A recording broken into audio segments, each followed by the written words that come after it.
வணக்கம் நேயர்களே. இரவு 8:30 மணிக்கு படுக்கைக்கு சென்ற பெண் அதிகாலை 3 மணிக்கு குளியல் அறைக்கு சென்றார். பிறகு தன்னுடைய தாயிடம் போய் சொன்னார், அம்மா எனக்கு உடல் சோர்வாக இருக்கிறது. உடனடியாக தாயின் தந்தையும் அந்த பெண்ணை வைத்தியசாலைக்கு கொண்டு சென்றார்கள். வைத்தியர்கள் பரிசோதித்து விட்டு சொன்னார்கள், உங்கள் மகள் ஏற்கனவே இறந்து விட்டார் என்று. அதிர்ச்சியில் உறைந்தார்கள் பெற்றோர். என்ன நடந்தது பார்ப்போம்.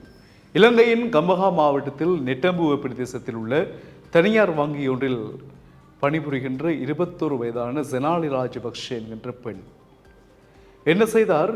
நேற்று முன்தினம் காலை 6:30 மணிக்கு வீட்டிலிருந்து புறப்பட்டார். புறப்படுகின்ற பொழுது சொன்னாராம், என்னுடைய வங்கி ஊழியர்களுடன் சேர்ந்து ஒரு ஃபங்க்ஷனுக்கு நான் போகிறேன் அப்படின்னு சொல்லிட்டு போய் இரவு 8:30 மணிக்கு தான் வீட்டை வந்தார்.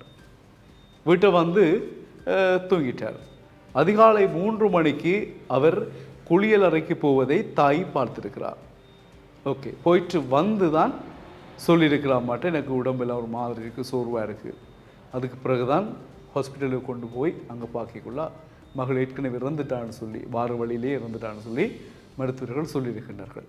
எதனால ஒரு பெரிய பிரச்சனை அங்கே என்ன நல்லா தானே இருந்து வாழ்நாளும் இதுவரைக்கும் அந்த தாய் சொன்ன விஷயம், பிறந்து 21 வயது பிள்ளைக்கு இதுவரைக்கும் பிள்ளைக்கு ஒரு வருத்தம் என்று நாங்கள் ஆஸ்பத்திரிக்கு கொண்டு போனதில்லை, பிள்ளை தனியாகவும் போனதில்லை. ஒரு வருத்தம் எங்களோட பிள்ளைக்கு இல்லை. ஆனால் இந்த ஃபங்க்ஷனுக்கு போட்டு வந்தது தான் விடிய 6:30 போய் 8:30 வந்து படுத்தவா 3 மணிக்கு குளித்து அடுத்த நாள் வேலையை பொறுத்துக்காண்டி இயலாமல் இருக்குன்னு சொல்லி கொண்டு போனாங்க. அப்போ என்ன நடந்தது? ஃபங்க்ஷனில் என்ன சாப்பிட்டா அல்லது என்ன நடந்தது என்பது சம்பந்தமாக ஒரு பாரிய குழப்பத்தில் பெற்றோர்கள் இருக்கின்றார்கள். அந்த பிரதேசமே சோகமயத்தில் இருக்கிறது. வங்கி ஊழியர்களை விசாரிக்க வேண்டும் என்று ஒரு சாரார் சொல்லியிருக்கின்றார்களாம். ஏனென்றால் உங்களுடன் சேர்ந்து தான் ஃபங்க்ஷனுக்கு வாரன்னு சொல்லி அவள் வலிக்கிட்டவா. அப்போ அங்கே என்ன நடந்தது, என்ன சாப்பாடெல்லாம் சாப்பிட்டு நீங்கள், அல்லது அவாக்கு மட்டும் ஏதாவது ஸ்பெஷலாக எது பிரச்சனை இருக்கா என்ற விஷயங்கள் சம்பந்தமாக கண்டிப்பாக விசாரணை வேண்டும் என்று மக்கள் கேட்டிருக்கின்றார்கள். எனவே அது தொடர்பாக நான் நினைக்கிறேன் சட்ட வைத்திய ஆலோசனைகளின் அடிப்படையில் விசாரணைகள் மேற்கொள்ளப்படலாம், உடற்கூறு பரிசோதனைகள் செய்யப்படலாம் என்று நான் நினைக்கிறேன். அந்த பரிசோதனைகள் மூலமாகத்தான் ஒவ்வாமைகள் அல்லது ஏதாவது நஞ்சான உணவுகள் சம்பந்தமாக அல்லது என்னென்றாலும் பார்க்கப்படும். பருவாக பாருங்கள், இந்த வேலைக்கு செல்கின்ற ஆண்கள் பெண்கள் மிக அவதானமாக இருக்க வேண்டும். ஏனென்றால் இன்றைக்கெல்லாம் அதிகமாக வீடுகளில் இருந்து உணவை சமைத்து கொண்டு போய் மதிய வேளையில் அலுவலகங்களிலோ பாடசாலைகளிலோ சாப்பிடுகின்ற பிள்ளைகளோ அல்லது வேலையாட்களோ மிக மிக குறைவு. ஏன் காலையில் எழுந்து எங்கள் காலம் இருந்தது, காலையில் இத்தனை மணிக்குன்றாலும் அம்மா எழும்புவாங்க, சாப்பாடு செய்வாங்க.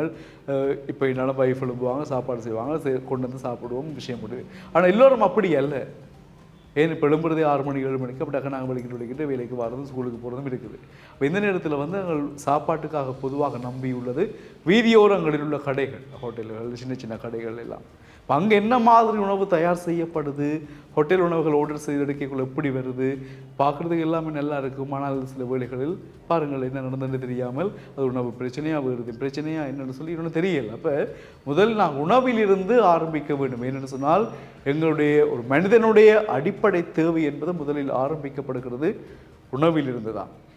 அப்போ உணவிலிருந்து நாங்கள் எங்களுடைய சகல விதமான கவனத்தையும் கொண்டு வர வேண்டும். அதற்கு பிறகுதான் எல்லாவற்றையும் நாங்கள் பார்க்க வேண்டும். எங்களுடைய உணவு உண்ணும் வழக்கத்தில் ஒரு மாறுபாடு வந்தது அல்லது கோளாறு பிரச்சனை வந்தது என்று சொன்னால் எல்லாமே அப்படியே பிழையாகத்தான் செல்லும். எனவே உணவு சரியாக இருந்தால்தான் மிகுதியவற்றை நாங்கள் சரியாக பார்க்கலாம். ஏனென்றால் அதுதான் ஆரோக்கியத்திற்கான சிறந்த வழி. நல்ல சத்தான ஊட்டச்சத்துள்ள உணவுகள், அதை தெரிவு செய்வதில் தான் எங்களுடைய உடல் ஆரோக்கியம் தங்கி இருக்கிறது. எனவே இறந்த செனாலி ராஜபக்ஷ என்ன பிரச்சனை உண்மையாக அவருக்கு கிட்டத்தட்ட 14 மணித்தியாலங்களுக்கு பிறகு வீட்டுக்கு வந்திருக்கிறார். அப்படி 6:30 மணிக்கு இரவு 8:30 வந்திருக்கிறார். அதுக்குள்ளே என்ன நடந்தது என்கின்ற விசாரணைகளை போலீசார் தீவிரமாக மேற்கொள்வார்கள் என்று நாங்கள் நம்புகிறோம். ஏனென்றால் பெற்றோர்கள் சொன்ன கருத்தின் அடிப்படையில் எங்களோட பிள்ளை வந்து 21 வருஷம் ஆஸ்பத்திரிக்கே போகாத பிள்ளை, ஒரு வருத்தமும் பிள்ளைக்கு இல்லை. இப்படி திடீரென்று வந்து குளிச்சுட்டு படுத்த பிள்ளை இப்படி எழும்பி குளிக்கக்குள்ள ஏழாம கிடக்குன்ற ஹாஸ்பிட்டலில் போய்க்குள்ள போகிற வழியில் இறக்குதுன்னு சொன்னால் பெரிய ஒரு என்ன சொல்கிறது, ஒரு நம்ப முடியாத ஒரு விஷயம் இல்லையா? எனவே போலீசார் விசாரணைகளை துரிதமாக மேற்கொள்வார்கள். அந்த விசாரணைகளின் அடிப்படையில் வருகின்ற செய்திகளை கொண்டு மிகுதியை நாங்கள் உங்களுக்கு வழங்க தயாராக இருக்கிறோம். இணைந்திருங்கள் டியூப் தமிழுடன். வணக்கம் உறவுகளே.